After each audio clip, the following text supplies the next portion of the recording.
helped against the squishy targets of Vayne and Kassadin. They definitely needed something else from the jungle. Even in their match, or their series in Tenerife, a lot of it hinged on which jungler got the early pressure. And that pretty much decided the games in Tenerife. It was which jungler got the early kills and which one had the early invades. So having Motroco just go on Shyvana and farm up his own jungle and not have an effect on any of the lanes really put them behind very early, and they weren't able to come back from that. Well, we're going to have to see how this particular match pans out. In terms of the bans, Copenhagen Wolves mirror their bans from the previous game. Kazik, Zed, and Twitch have been removed from the pool. So TCM feel that feel that Kassadin is more scary. Yeah, if it's not broken, don't change what you're doing. They just do the same bans. It's not on Copenhagen Wolves to switch up the strategy. It's on TCM right now. And they have made that one adaptation. Okay, last time we took away Zyra, that was a bad plan because we gave you Kassadin. So now we're just going to straight ban out Kassadin. And they actually first picked Thresh instead. So they've abandoned the Zyra plan where they wanted to keep that away from cowTard. So the question is now from TCM, do they want to consider picking Shen? It was banned out in the previous game. They actually banned it.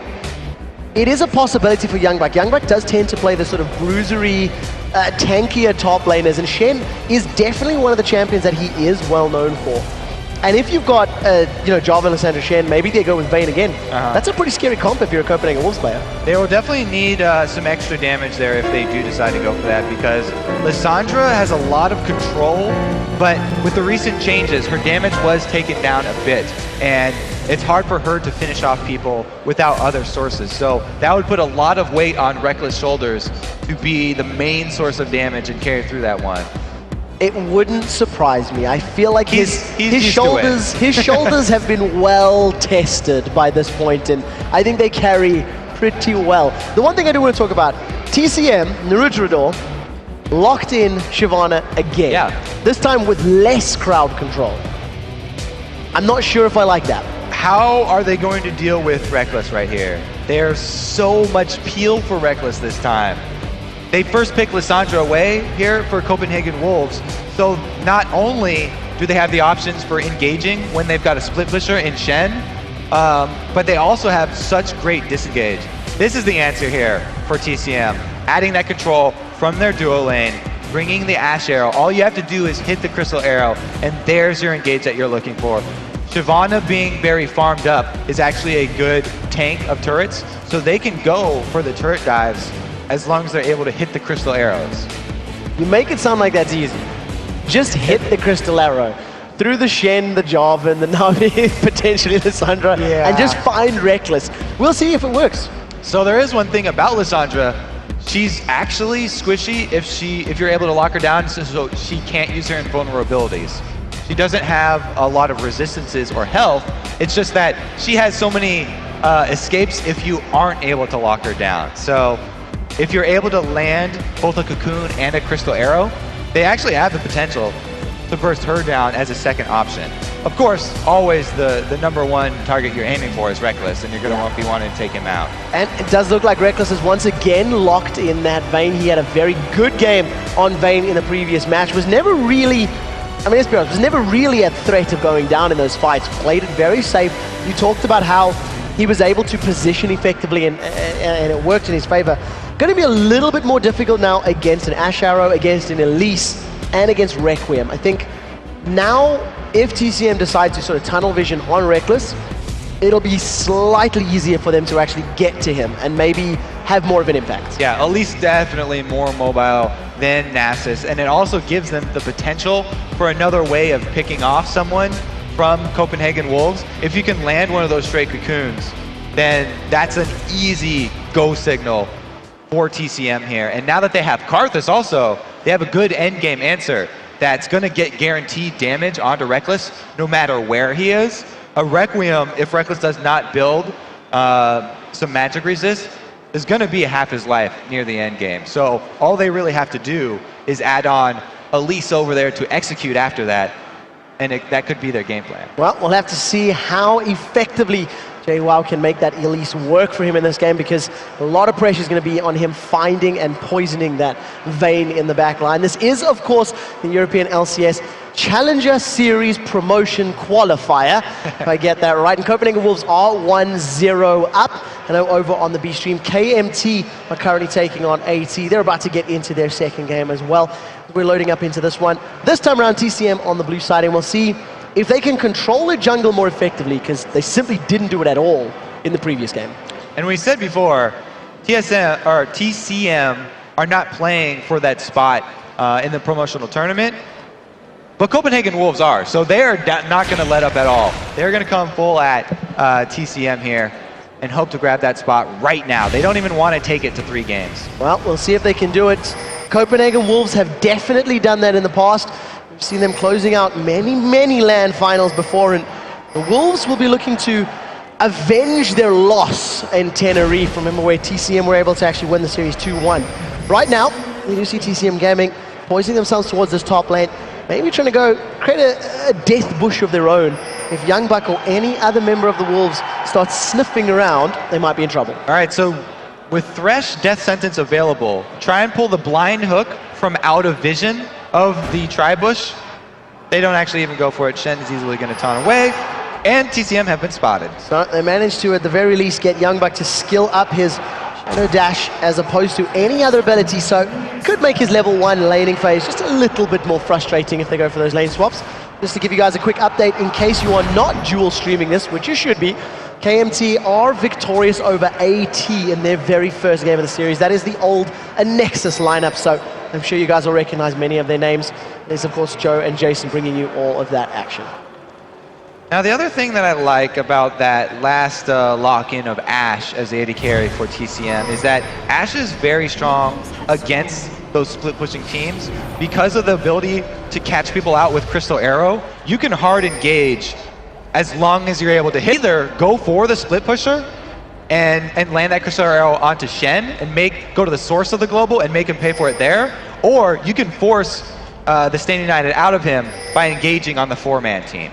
Well, we'll have to see how that works out. TCM could also use that in a defensive situation or aggressive in a lower number position where they could throw Arrow out, get Elise to jump on there and close it out with Requiem. It all stems from them landing that ability. As it stands, Naruto, he's starting on his red buff this time around as opposed to the blue. It does look like cowTard and YoungBuck are actually going to donate a very early blue buff to cowTard. They definitely want to get some lane superiority against that Karthus. YoungBuck definitely seems to be a fan of not going to his 2-versus-1 lane at the start and spending his time in the jungle. The second time in a row that he has gone to lane late because of helping with a buff. And here's the counter invade. Naruto gets thrown up into the air by that Aqua Prisoner with the red buff of Shook. They managed to get a lot of good damage onto Naruto. Knockup does land as well. Exhaust immediately comes up, but here comes Rekkles. He's only level 1. Instant flashes from both teams. They're going to think about diving, but unfortunately not going to back that, or not going to work that time around. A couple extra summer spells blown on the side of the Wolves though. This level 1 so well played by Copenhagen Wolves. Let's run through how they got 3 of the buffs off the map. They had Jarvan, they rotated their AD carry and support up top first, and so they were able to help Jarvan at his red, plus assist with the invade. There's no way that TCM are going to be able to defend that blue, being at a man disadvantage. But the key was that they had Shen and Lissandra take the blue early, with Shen tanking it, so that Lissandra could also collapse with the blue buff and full HP. We'll have to see how much that actually affects YoungBuck, because he is only sitting on those 2 CS right now in his 2v1 lane. The longer they can delay YoungBuck Shen level 6, the happier TCM are going to be. They don't want that global presence available. However, if we jump to the mid lane, does look like a fight's going down. cowTard manages to root up Belgianbeast and Naruto and basically walks away from that gank. Lissandra is never going to be scared of a Shyvana gank. Not only can she get away, but she can also just root both of them in place, as you just saw there. There's no hard CC at all in this combination, and cowTard is right at home.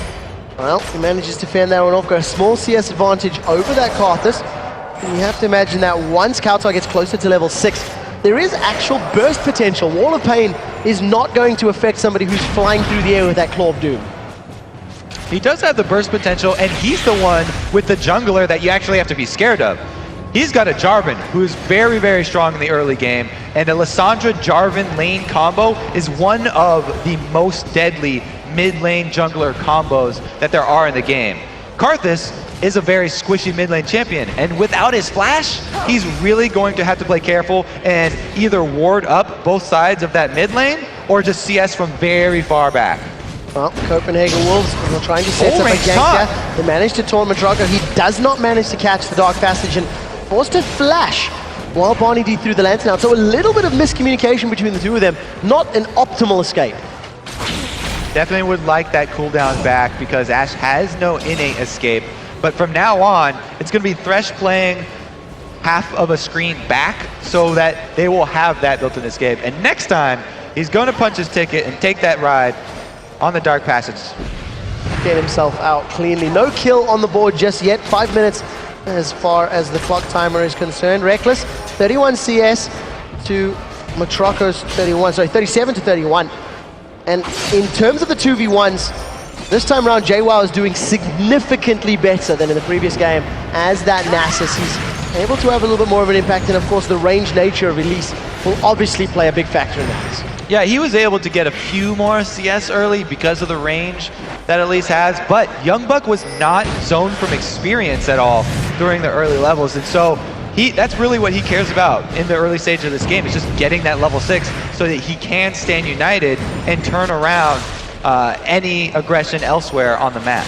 Well, we'll have to see if they're going to use that stand united defensively or offensively. Both options are available. In the way the Copenhagen Wolves played the previous game, you have to feel that somebody's going to throw themselves into a fight with that Shen coming down on their back, following it up with a taunt. As YoungBuck is getting closer and closer to that level 6, we do see Jwaow has already hit the cusp of power and has unlocked a little bit stronger Spiderlings thanks to that ultimate. And I'm surprised actually that the Belgianbeast was able to survive even those couple minutes without his flash and without any wards on the mid lane.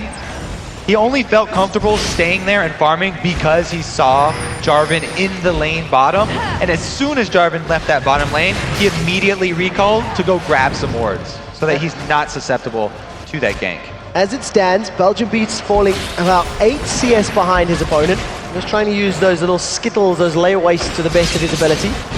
He's doing relatively well. He is about to hit level 6 as well. Ironically, going to hit level 6 slower than his 1v2 lane of Jwaow, and that's obviously thanks to those ganks and playing super passive and defensive in that mid lane. Anytime you're up against Lissandra Jarvan with no flash, you're going to have to play very far back. It did cost him a little bit, but Karthus is going to be fine farming up until the late game. TCM are just sitting on this one. Well, as it stands right now, you can see that Shook, he just picked up his red buff. You do see that Unlimited has decided to recall and spend some of that money that has been passively generating in his back pocket. And we do see Naruto once again extending that CS lead. He's currently at 40. It's basically the same as his solo laners right now, whereas Shook 2 is only sitting on 23 CS. The problem I still see is that Naruto, even with an immense amount of farm, is not a very big threat if a team is mobile. If Shen is gonna, taunt away, or Jarvan pulls himself to safety, or the Claw of Doom comes down, Shyvana's just gonna stand there with the tail in her hand saying, well, what do I do now?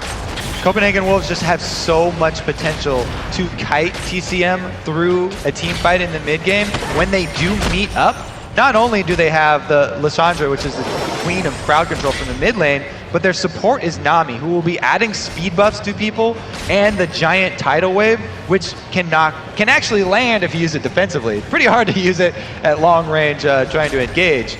But if TCM are the ones diving in, then it will be pretty easy. Well, we'll have to see how that pans out, because as it stands, there are no kills on the board. There has been no real sense of aggression outside of a little bit of an invade from the Copenhagen Wolves. There's the Stand United. Stand United comes down. Rekkles is going to be able to stay alive long enough for YoungBuck to arrive, but no flash taunt coming out as Naruto immediately backs away. But Ignite was burned by Jwaow, and they got the Stand United out. So success in favor of TCM. Yeah, that's definitely a good win there. Trading Ignite for Stand United, take that one any day. A flash away from Naruto as well. He was afraid of that Aqua Prison. If he'd been locked up in the air, could have been the potential for a condemned follow-up stun. This game as well, there are no teleports available for our mid laners, so like we've seen in the previous game. So we're going to keep that in mind, that if you want to go somewhere, you've got to take a walk, use that Requiem, or that Stand United. It's the only insta-global presence we're going to have. And another thing that TCM gained out of that aggression up top was that Shen had to leave his lane while it was pushed forward, which allowed Motroco to freeze it there. And it's enabling him to sort of catch up to Rekkles in CS, which he desperately needs right now, since YoungBuck has done such a good job in the 2v1 situations. And another thing that we are seeing from TCM, their 2v1 lanes have not been anywhere near as successful. Rekkles is significantly further ahead as far as CS is concerned, and you have to think that Shook's ganks have been a lot more impactful in denying Motroco a farm and, you know, really making his life difficult. We do see that Naruto gets locked in, gets stunned up, rooted in place. First blood is secured by cowTard after just perfect synchronization between himself and his jungler. Not sure what TCM are continuing to look for in this Shyvana pick. They're not gaining any early game presence, and they're actually getting such an early game deficit that they can't gain anything late game that they may be looking for with her. She's a good tank buster now after the rework. When she can apply that debuff, just her auto attacks will be taking off percentage health, but they haven't even been able to make use of that as they're too far behind when we do get to the end game.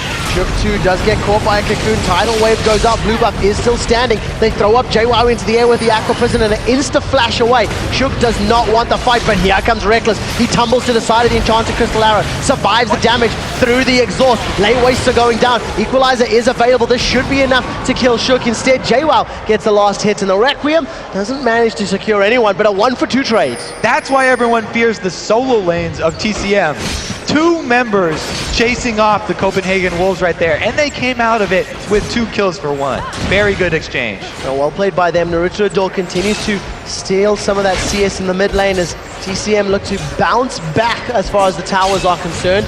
They managed to wrap up their first tower of the game and even the score at 1-1 with the Copenhagen Wolves. The pressure is not over yet as Naruto Adore, with his double Doran's Blade, again, same build as last game, is now attacking that mid lane tower. I'm still trying to figure out what they're getting out of this Shyvana. It's broken Kobe. Shyvana has broken Kobe, ladies and gentlemen. I have to admit, I'm not quite seeing the benefit that TCM see, even less in this composition because there's so much less crowd control on their side. He just always seems to be a step behind Shook. Not only does he have a greater presence in lane, but he even gets more objectives than Naruto is being able to get with his Shyvana. He's defending turrets, going in 2v1 lanes. He's coming to pick off dragons. They have that one timed now. Both teams actually will be aware of the next dragon that does respawn. So if TCM actually want to make use of their Crystal Arrow into basically just a diving Karthus like we saw before, then that will be the time to make it. Well, we did see in the previous matchup that the Copenhagen Wolves really had Dragon's number. They secured so many dragons back to back to back to back. But in this game, TCM are definitely going to have to get some superior vision, maybe some superior positioning. However, they are only 1,000 gold behind. This is a much better predicament to be in than in the previous matchup where there were several thousand at this point in the game already. I do think that they need to make a move though. Stand United is available, so going after the Shen is your safest bet as no one else can join the party, but diving him under a turret is a very risky proposition, especially when you don't have the Tribush warded and they can't be aware of the Lissandra roaming up. And as on command, cowTard was roaming towards the top lane, almost in anticipation of a tower dive, but there was no signal from TCM that that was going to happen, and cowTard backs away. We do see in the bottom lane, Motroco throws out that hawk shot, is unaware of Shook 2's positioning until he steps on top of the Tribush wall, but this may not dissuade him. He's looking to go in. Knockup goes out, and the flayback from Barney is enough to interrupt that EQ combo of Jarvan. Play is such a good counter to Jarvan there. But we did see YoungBuck get chased off the turret here, so this is one advantage of that Shyvana jungle we can see in action. Taking down turrets very quickly, as at least chases off the Shen. Naruto Adore and Jwaow secure the second tower of the game for their team. TCM Gaming now 2-1 up as far as the turrets are concerned. They are also 500 gold ahead, which is a couple of wards and some potions, so nothing really to write home about, and the pressure has not let up. They are now on the inner top turret. YoungBuck is going to be looking to land a taunt and buy time for Shook and cowTard to get to this top lane. Very dangerous to go for this tower dive, but they're doing it. Here comes Jarvan as well. So Motroco immediately forced away. Cataclysm goes up. A repel from Jwaow. He flashes over the wall, but not quickly enough. Glacial Tomb locks him up. One more spike comes down, and cowTard secures a kill onto Jwow's Elise. Trying to make use of that extremely tanky combo up top, but they didn't have the wards to back up that dive. Yes, they got one turret and they wanted to press it for more, but you have to be able to back that up with vision. They didn't prep for that dive, and they paid the price. And you've got to think that in terms of the actual dive, it almost felt like a desperation dive. It felt like TCM were forcing an objective, forcing a fight on their terms, because they've been playing so reactionary for so long against the Copenhagen Wolves. Yet there's no reason for them to be desperate right now. The gold is tied up. They're not even behind right now. If you look at the CS numbers, a large part of that is thanks to Jwow's farm in the top lane. He's got a good 20 CS above YoungBuck Shen. There's another 30 CS difference between Motroco and Shook 2 in the jungle. And of course, a small 7 deficit between the Belgianbeast and cowTard. So numbers are pretty close. TCM have still not grouped up for any objectives. They've still not grouped up to force a fight. And they seem to be content dealing with the sort of skirmishes and the split pushing that we've been seeing from them, albeit not particularly successfully. They do like this matchup of the Elise Shen, and it's actually forced YoungBuck to grab the early magic resist. Shen is always a pretty big fan of building Spirit Visage so he can get the cooldown reduction for his ultimate. And the magic resist just plays so well into that matchup versus Elise. So he'll be fine in that split push game as soon as he can complete that, spending time alone up there with Elise. Well, we do see a fight in the mid lane as cowTard gets pulled forward. He throws down his Glacial Prison onto himself, manages to survive a little while longer. Now the Zhonya's Hourglass is done. Belgianbeast is the first victim to fall. Requiem is available, starts being channeled. Nobody's low enough to go down just yet. Shook2 is able to survive. I take that back as Nami was in fact dropped thanks to the Requiem. Now Rekkles has joined the party. He's picked up a kill onto Motroco. They end up trading 3 for 2. But Jwaow gets the top inner turret. At the end of the day, that's an advantage for TCM. And that was just great use of cowTard's 5 seconds of invulnerability. Even though Lissandra not that tanky champion, they were waiting around. First through the Zhonyas, also through the self-ulti there. Good job delaying. Well, we'll see how well this pans out for the time being. Rekkles mirrored his build from the previous game. He is extremely overextended right now. If he can catch Motroco, he may be able to kill him. But for the time being, Jwaow is hunting. Gonna jump to the small golem, sings his fangs down, and with the explosive spider is gonna be enough to pick up a kill. That's Rekkles just being on the wrong side of the river. Deep in enemy territory there, and we saw the power of that Elise. Spell penetration build right there just blew up Rekkles. This is a good time for TCM to make their move. And this is something that we highlighted during the preamble for this game, of how important it was going to be for Jwaow to actually set kills up, and more importantly, find those kills onto Rekkles. Well, it was demonstrated it now, albeit Rekkles was half HP and on the wrong side of the river. And we'll see if we can do the same thing in a team fight where it's going to be just a little bit harder. Just a little bit. It'll be easier if Lissandra's not there to peel for him, though, taking a lot of harass. The cocoon lands, followed up with a death sentence. The Flay is going to land that last tick of damage, while Belgianbeast has single-handedly fended off against Unlimited and Shook. There's that weakness of Lissandra that we talked about. The inability to get off her invulnerability spells during CC means she can be bursted down very quickly. Good job stacking those stuns from TCM. And TCM are going to put some damage down into this dragon, secure themselves a dragon in this matchup. They now have a gold lead, a fairly sizable one actually at 18 minutes, 3,000 gold in about 6 minutes from the last time that we actually looked at it. It's all stemmed from being able to find those picks, find those kills, and it doesn't look like they're going to let up on the pressure. This is the power spike that TCM need to take advantage of, because Copenhagen Wolves are trying to wait for an Aegis of the Legion to come in, and TCM are going for the turret dive. Oh, they managed to land the cocoon onto YoungBuck. He just gets melted. We do see that BarneyD actually lands the cocoon, the death sentence onto Shook too. They haven't stopped as the box goes down. Arrow from downtown lands onto Unlimited. Lay Waste destroying their HP bars, but there is no Requiem available. A flash forward from cowTard is going to be enough to secure himself his second kill of the fight. They trade 1 for 2, but once again, TCM-Gaming secure themselves a tower. They were 2 towers deep during that one. They did come out with an objective, and they've increased their gold lead here.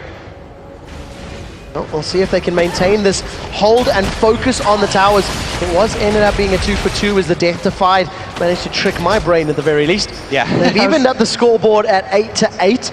And, you know, TCM, as long as they're picking up objectives after those fights and they're trading evenly, that's what the game is about. It's about the towers. It's about the objectives.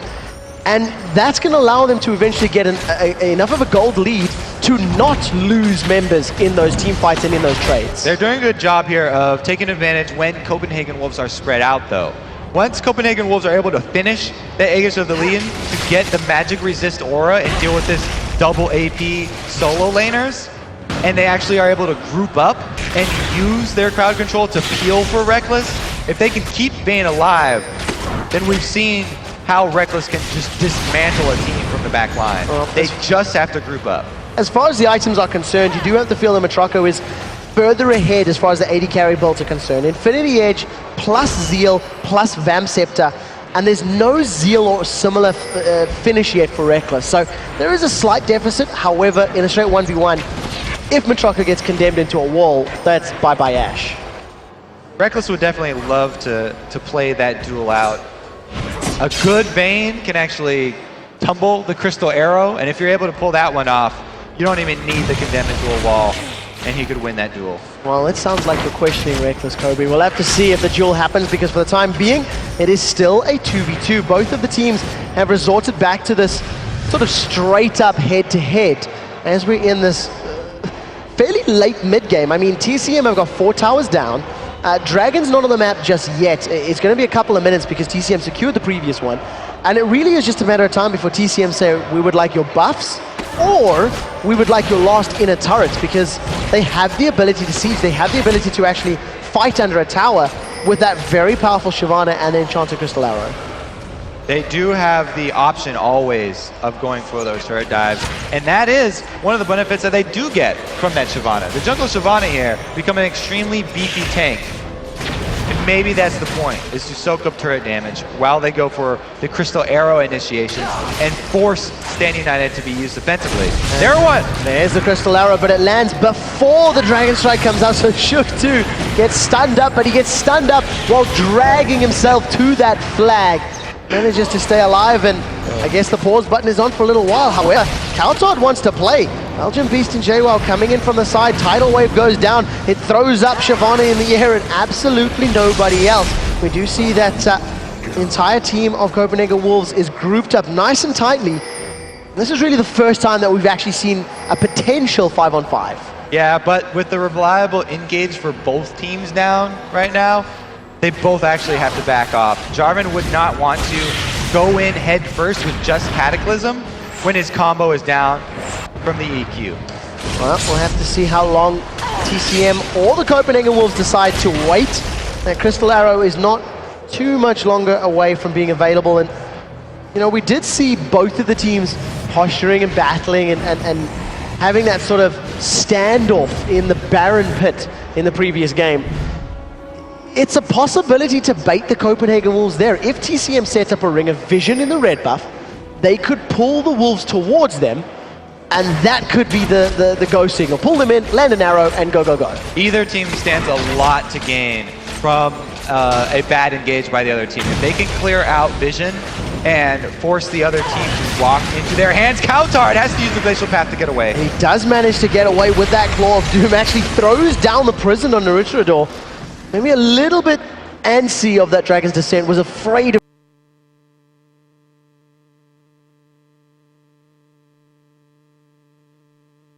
TCM decide to go for the tower dive that we've been talking about. They're actually calling for it right now, knowing that the Lissandra ulti is down. Well, we'll see how well this pans out. YoungBuck is off farming the Wolf camp, but he does have Stand United available.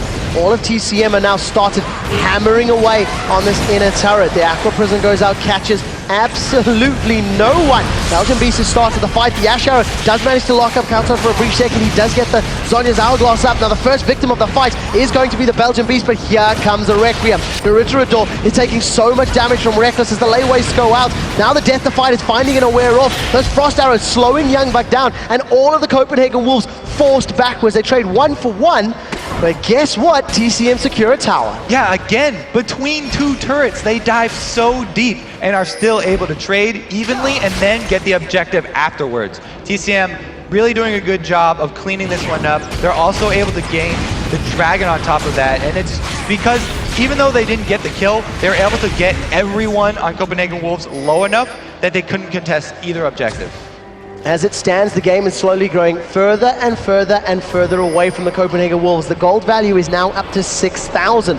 Another Dragon was just secured in favor of TCM Gaming.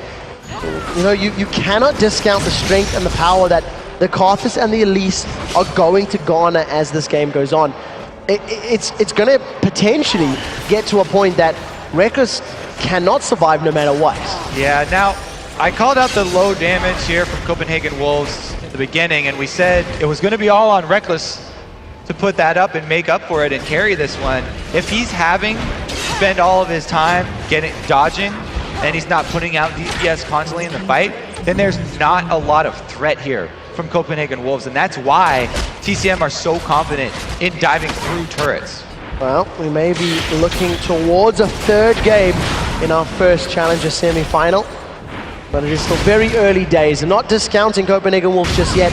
They do have super hyper carries that can, of course, pull them into it. You know, cowTard, he's 6-2-2. He's only missed out on one of his team's kills as far as the killer assist is concerned, and you cannot discount the power that Frozen Tomb offers if he manages to get it onto Jwaow or Motroco. I feel like those are more important targets for him to lock up than the likes of Belgianbeast Karthus. Belgianbeast is just on a suicide mission. He's fine with dying every single time, and he'll try and get into the middle of the Copenhagen Wolves team. But really, if Copenhagen Wolves are able to start off the teamfight without having Lissandra being caught out, then it will turn much better for them. She's having to use her vulnerabilities extremely early, and it's costing them DPS time. So we'll see how well Belgianbeast can position themselves in these upcoming fights. He's currently sitting 2, 4, and 5. Got that Rabadon's Death Cap completed, as well as his Rod of Ages ticking up over time. In terms of the other itemization, another Zhonya's Hourglass sitting in the side of Jwaow. So not only can he dive the back line and put damage down, he's going to survive for, you know, a good couple seconds extra. Make the lives of the Copenhagen Wolves even more difficult. There's nothing super exciting as far as the items are concerned, but the Locker of the Iron Solari has been completed for sure. And now we have the engage here onto Shyvana, the tank. They just get dropped, but manages to jump away. Oh, that Ash Arrow manages to land down to cowTard. He does get out the Zhonya's Hourglass, but it's not going to be long before he gets dropped. This is a brilliant fight for TCM Gaming. They've secured one. Karthus once again goes down, but that's exactly what Karthus wants to do. They've managed to trade 1 for 2, and this may be barren. The onus is on the Copenhagen Wolves to deny this, and they've got no jungler and no smites. Copenhagen Wolves blew everything on the jungle Shyvana, the pure tank Shyvana there, and they had nothing left for the rest of TCM. Now, we do see TCM, they jump over the wall. Jwaow manages to just sink his fangs into the fishy Nami and let's get dropped down. Now, YoungBuck, even he is getting melted by all of those critical hits coming down from Motroco's Ash. 2 additional kills secured, and Copenhagen Wolves, they weren't really even committed to the defense or to the interruption. They just sorted in one by one. Copenhagen Wolves slowly learning the lesson that CLG learned a season ago. 2 threats is not enough. So here's the catch onto Shyvana, but they burned everything, and a good Crystal Arrow means that they can capitalize again, not giving cowTard enough time to be able to get off another spell rotation, having to use both his vulnerabilities right there very early, and Karthus going down again. That's the member of TCM that's fine with dying. He's going to continue get off his damage no matter what. So you got to feel that Copenhagen Wolves maybe feeling the pressure of the game, maybe feeling, you know, backed into a corner. They made a play that, you know, it worked against them. Now all of a sudden the Wolves are 9,000 gold behind their opponents. basically a mirror of the previous game, and TCM have all the initiation tools in the world. They have the ability to pick any fight they want, and it's now up to the Wolves to either find a mistake or to make a pick actually work. You know, you can't throw yourselves at Shyvana, not kill her, and then, you know, cry about it. That was a poor call, unfortunately. It just backfired on them. Probably going to have to go with somebody squishier if they are going to blow everything, and it will be a misposition from TCM. But in order to make that happen, they would have to regain control of their side of the map. They only have some defensive wards here up at each of their own buffs to work with, and that's not enough, especially since with the Baron buff, TCM have by far and away the upper hand in the team fight. Well, Dragon will be respawning in the not too distant future, at least as far as TCM are concerned. They're going to be warding this one up. It's something that TCM maybe, I don't want to say slacking on, but it's something that we've not seen a significant amount of, considering how many towers they've got down and considering the power that their composition has at finding picks. You would expect them to have more vision control. Jwaow does get taunted up, the tidal wave comes down. Jwaow does manage to get off the Zhonya's hourglass with the bubble, throws up Carthus into the air. Belgianbeast is the first victim of the fight. Requiem will be up in a couple seconds, but he's not going to have time to channel it. Rekkles forced to use barrier, and he is still alive. The only victim of the fight has been Carthus so far, as Jwaow was able to get away to safety. A double bubble from Unlimited, throws up Naruto and Motroco, followed up by a double taunt, but they managed to kill Rekkles, and TCM are able to clean house right now. Shuk2 forced to run with his tail between his legs, and TCM get a 4-for-1 trade. Copenhagen Wolves were able to find a squishier target, but they still came out behind. Ash able to walk straight into that team fight and destroy Rekkles. Starting off with that great crystal arrow on the target that they want to hit is perfect. This team fight was all Ash. Now he walks into the backline, and they're going to be able to go on Nexus Turrets from this. TCM are looking to finish this one up. Motroco's got the attack damage, he's got the attack speed, and they're going to carry on chasing. They get one Nexus Turret down, realize the death time is down to a couple of seconds, and they start to back away. Beginning of this game, I said, can they land the arrow through everybody and find it? The answer right there was yes. That arrow was superb, and it just let Rekkles, it cost him so much life. He was no longer a factor in the prolonged team fights. And then Motroco was able to walk into the rest of Copenhagen Wolves because Rekkles was on the retreat, and they don't have any other threats. This is the lesson that I was talking about that CLG learned last season. 2 threats means that TCM can focus Lissandra as they've been doing, and that just leaves Rekkles by himself as the lone source of damage that they really have to worry about. With a full tank Jarvan, a full tank Shen, it's not much else that they have to deal with, and Copenhagen Wolves really haven't had another answer here. And Motroco is being super cheeky there, trying to use the crystal arrow on the dragon. Waited for the last couple of seconds. There is a little bit of splash damage on that arrow, but it was optimistic at best. For the time being, the mid inhibitor is down, and now the Copenhagen Wolves will see whether or not they can hold where TCM-Gaming was unable to in the previous game. Basically a mirror of that situation where now the Wolves, they need to make a play happen. They need to find a way back into this game. Naruto, Randian's only completed. He's picked himself up that Bilgewater Cutlass. And a less negative view on Shyvana in this game. It does appear that that HP and that tankiness is kind of what the TCM squad needed. They're able to run all over Copenhagen Wolves because she's so tanky and because there are so few threats on Copenhagen Wolves. Well, we'll have to see whether or not adding more damage means that TCM change up their jungler. Because right now it looks like we are going to a deciding game. It does look like we're going to a game 3. cowTard jumps forward. They've caught out Jwaow. He's taunted. Jwaow is dead. Now Rekkles is sitting from the backline trying to get as much damage down as possible. Stand United comes out onto Shuk2. He is going to survive, but not long as the Requiem closes him out. Rekkles is forced backwards. There's no barrier nor a flash available. A Flay holds YoungBuck in place, and BarneyD manages to land the last auto attack to secure themselves the 3rd kill of the game.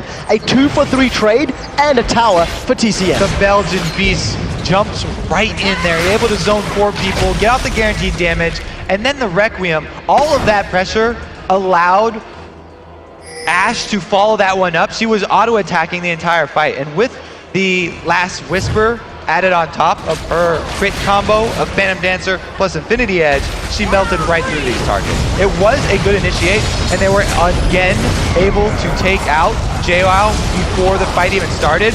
But 5 vs 4, they didn't have anything left once again. Ash, again, auto-attacking the entire time. Everyone has to run back through the death-defied of Karthus, and they didn't have enough life to survive. Belgianbeast's positioning in that fight covered the entirety of the stairwell. It covered the full left to right of the entry and up to the tower. So even though they killed him relatively quickly in the fight, Rekkles was forced to stay on Defile, take the damage, and eat the lay wastes or run away. And as soon as he backed off, there was just nothing left for the Copenhagen Wolves to defend against the TCM composition. So 12,000 gold lead.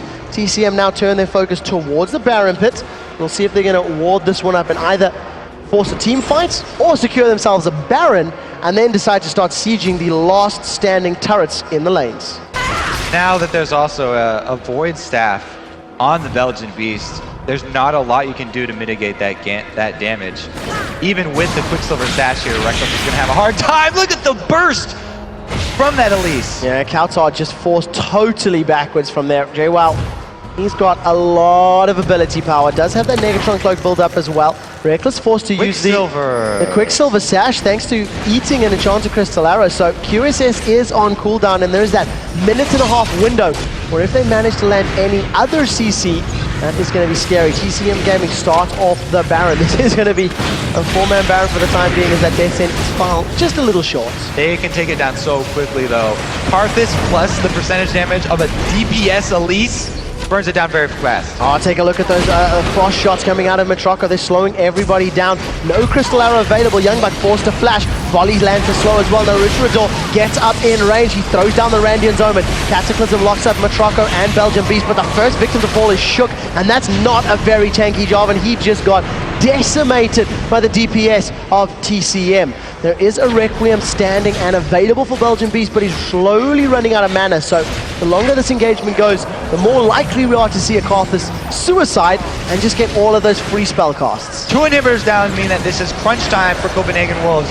Baroned up, TCM is coming for the game. Oh, we do see that cowTard forced to use that Claw of Doom to safety, trying to heal up on the Fountain before coming backwards. This is a 4 versus 5 defense, but we do see Rekkles instantly exhausted. He is going to go down. Jwaow basically able to solo him with some auto attacks from the background. Edge Arrow goes wide, not able to secure the kill on cowTard. However, the Volatile Spiderling plus some additional poison is, and TCM-Gaming even up the series at 1-1. We are going to a deciding match. We are going to Game 3 in the first semi-final of the Challenger Series tournaments. Congratulations to TCM. They went with tons of damage in all 3 lanes, which enabled them to run that jungle Shyvana, even though she lost out in the early game with the ganks and even getting behind on dragons as well. Able to make his presence felt in the end game there. And adding on that Blade of the Ruin King meant that she was not only a huge tank, but also a threat that you can't ignore.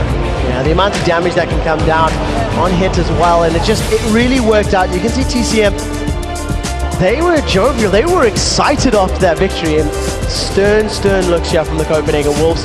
Remember, TCM are playing without pressure. TCM have a spot in the spring promotion tournament. They're there. They're now playing for glory. They're playing for pride. They're playing for bragging rights. The Wolves have got everything to play for.